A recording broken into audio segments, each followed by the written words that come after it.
నా పేరు శ్రీనివాస్ రెడ్డి. మా ఊరు మాచర్పల్లి, యాదాద్రి భువనగిరి జిల్లా. నేను గ్రామీణ పేద సంఘము యాదాద్రి భువనగిరి జిల్లా జనరల్ సెక్రటరీగా పనిచేస్తున్నాను. అంటే ఈ పేద రైతులటువంటి సమస్యల పట్లనే మేము ఏంటంటే నిరంతరంగా పనిచేస్తూ ఉంటాము. ఆ యొక్క 4 మండలాలు షామీర్పేట, బొమ్మల రామారము, భువనగిరి, బీబీనగర్, ఈ 4 మండలాలు కూడా గత నైజాం సర్కార్ కాలం నుండి కూడా ఈ షామీర్పేట చెరువు మీద ఆధారపడేటువంటి మండలాలు వర్షాధారంపై ఆధారపడతాయి. కాబట్టి ఈ ప్రభుత్వము రాజశేఖర రెడ్డి గవర్నమెంట్ వచ్చినప్పుడు జలయజ్ఞం ఎప్పుడైతే చేసిండో అందులో భాగంగా ప్రాణాయిత చేవెళ్ళలో భాగంగా షామీర్పేటను కూడా మొదటి ప్రతిపాదనలో ప్రచురించడం జరిగింది. తర్వాత 2007లకు వచ్చేసరికి మరి ఎమ్మెల్యేలకు ఏమైనా మరి రియల్ ఎస్టేట్ వ్యాపారం వాడుకోవాలి, ఇది ఎదుకోదనే మనకి లాభాలు అనుకున్నారో కానీ దాదాపు ఒక 200 గ్రామాల రైతులకు భూగర్భ జలాలు పెరిగేటువంటి అవసరమైనటువంటి చెరువుని దాన్ని రద్దు చేసి పడేసి తర్వాత గ్రామీణ పేద సంఘం ఆధ్వర్యాన అనేక సార్లు ఉద్యమాలు చేసి అనేక సార్లు మేము ఏంటంటే వీళ్ళెంబడి పడి తర్వాత ఏంటంటే ఇది ఇవ్వడానికని వాళ్ళు హామీలు కూడా ఇచ్చారు. అప్పుడు ఉన్నటువంటి కాంగ్రెస్ గవర్నమెంట్ లాస్ట్ టైం ఇచ్చిన తర్వాత గవర్నమెంట్ మారిపోయిన తర్వాత టీఆర్ఎస్ గవర్నమెంట్ వచ్చేసి డీజిల్ మార్పు అని పెట్టింది. ఆ డీజిల్ మార్చి ప్రాణాయితలు తీసేసి చేవెళ్ళని తీసుకున్నారు. ఆ చేవెళ్ళని తీసుకొని అది చేస్తాం మేము అని చెప్పని ఈ టీఆర్ఎస్ గవర్నమెంట్ కూడా ఏంటంటే చీఫ్ ఇంజనీర్తో సహా మీ షామీర్పేట మీకు రావాల్సిన పని లేదు, ఇంకా మీ శ్రమ తీరిపోయింది, మేము ఖచ్చితంగా నీళ్ళు ఇస్తామండి అని చెప్పని హామీలు ఇచ్చిన తర్వాత మనం ఏంటంటే ఇస్తామన్నారు కదా, మొదటి నుండి ఆ కాళేశ్వరం నుండి కూడా ఆ చెరువులు అవన్నీ పూర్తి చేసుకుంటూ రావాలి కదా అన్నటువంటి ఉద్దేశంతో మేము మళ్ళీ లేవనెత్తలేదు, మేము ఏంటంటే మళ్ళీ అడగలేదు. ఇప్పటి వరకు కూడా మొత్తం పూర్తి చేసినామనేటువంటి సమస్యలు పరిస్థితిలో కూడా షామీర్పేట చెరువుకు ఇప్పటి వరకు కూడా అందులో నీళ్ళు వేయలేదు, ఆ కాలువను పడేయలేదు. కాబట్టి ఈ రైతులు అదే ఫేస్ చేస్తున్నాము.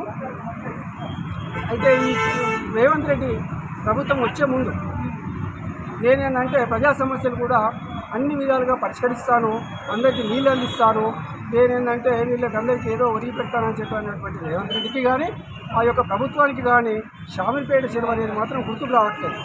ఇప్పుడైనా స్పందించి కళ్ళు తెరిచి ఆ యొక్క ప్రాంతటువంటి రైతులను చూసి ఇదంతా కూడా షామీర్పేట చెరువులో నీళ్ళేసి ప్రతి ఒక్క సంవత్సరానికి కనీసమైన ఒక 20-30 రోజుల మధ్యలో నీళ్ళు వదిలితే కనుక ఆ ప్రాంతం అంతా కొంచెం సస్యామలం అవుతుంది. అయితే ఇంకొక పక్కన ఏంటంటే మేము చెరువులను నింపేస్తున్నామని చెప్పుకుంటున్నటువంటి పరిస్థితి కూడా ఉన్నది. ఒక పక్కన బొమ్మరామరం మండలం చూస్తే కనీసం ఒక 4 చెరువుల కంటే ఎక్కువ నింపలేదు ఇప్పటివరకు కూడా. అంటే ఇంకా అనేకమైనటువంటి కరువు పరిస్థితులు ఉన్నాయి. ఈ షామీర్పేట చెరువు నింపితే తప్ప ప్రభుత్వానికి ఖర్చు కూడా తగ్గుతుంది. ఏమాత్రం కాలువలు నీళ్ళు చేయాల్సినటువంటి అవసరం లేకుండా ఇక్కడ నీళ్ళు వదిలితే ఈ 4 మండలాలకు సస్యామలంగా చాలా వరకు ఉపయోగపడతాయి. భూగర్భ జలాలు పెరుగుతాయి. భూగర్భ జలాలు పెరగడం వల్ల కరెంటు సమస్య కూడా తీరుతుంది.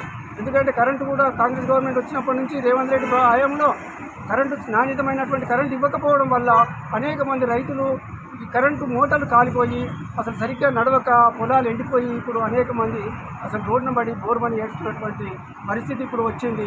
కాబట్టి ఈ రైతులు మునిగిపోయి ఆత్మహత్యలు చేసుకోకుండా ఆ పరిస్థితి తీసుకురాకుండా ఇప్పటికైనా స్పందించి ఆ రైతులను కాపాడడం కోసము ఈ యొక్క చెరువు షామీర్పేట పెద్ద చెరువును నింపి కిందికి అసలు ఏంటంటే పరివాహక ప్రాంతం అంతా కూడా ఆదుకోవాలని నేను విజ్ఞప్తి చేస్తాను. మరి ఇప్పుడు లోపల కంప్లైంట్ చేసిన ఏమన్నారు గవర్నమెంట్ పంపుతామంటున్నారు. ఎన్నిసార్లు వచ్చారు ఇక్కడికి? ఇది ఫస్ట్ టైం వచ్చినాను ఈ గవర్నమెంట్ వచ్చిన తర్వాత. ఓకే, మరి లోపల వాళ్ళ రిసీవింగ్ అదంతా బాగానే ఉందా? వాళ్ళు అమలు చేసి తెలుస్తుంది. తీసుకున్నారు, అది తీసుకున్నారు. వాళ్ళు స్పందించి చేసేది కాదు, వాళ్ళు పైకి పంపాలి. కాబట్టి ఆ పంపిన తర్వాత ఏమాత్రం అమలు చేస్తారో అప్పుడు మనకు వేచి చూడాల్సిన అవసరం ఉంది. గతంలో అన్ని మినిస్టర్ల దగ్గరికి కానీ దీనికి సంబంధించినటువంటి అధికారుల దగ్గరికి కానీ ఎవరి దగ్గరికి పోయింది లేదు. వాళ్ళు ఇచ్చినటువంటి హామీలు కూడా ప్రతి ఒక్క అధికారి ఇచ్చినటువంటివి కూడా రసీదుల రూపంలో నా దగ్గర ఇంటి దగ్గర ఉన్నాయి. ఇక్కడ అవసరం కాదు కాబట్టి తీసుకురాలేదు.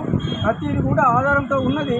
నేను దాదాపు ఏంటంటే 2010 నుండి ఈ యొక్క టీఆర్ఎస్ గవర్నమెంట్ వచ్చిన తర్వాత 2014 14 వరకు కూడా పోరాటము ఆపకుండా కొనసాగించినాం.